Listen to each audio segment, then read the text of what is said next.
Hello everyone, আসসালামু আলাইকুম। আশা করি আপনারা সকলে ভালো আছেন, আমিও ভালো আছি। আজকে একটা বিয়ের অনুষ্ঠান অনেকদিন পর দাওয়াত পেলাম, তাই যাওয়ার জন্য রেডি হতে শুরু করলাম।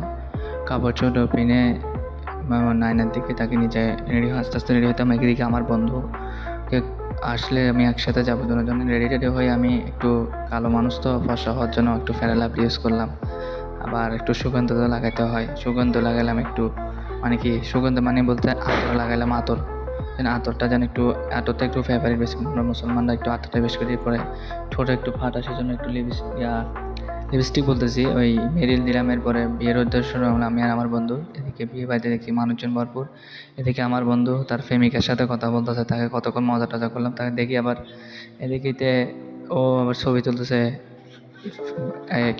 কতগুলো আছে না ওই ফিল্টার সুন্দর, এগুলোর সাথে এগুলোর মতন ফিল্টার লাগে ছবি তুলতেছে। আমি ওর সাথে মস্কারি করতে লাগলাম, বলতাম বিয়ে বাড়ি তো বিয়ে, বিয়ে তো সবাই করতেছে, এখন তোর বিয়ে কখন, এটা বলে ওর সাথে মজা করতে করতে এটা ও বলে উঠলো আমার বিয়ে আগামী বছর 30 সালে, এরকম করে আমার বিয়ে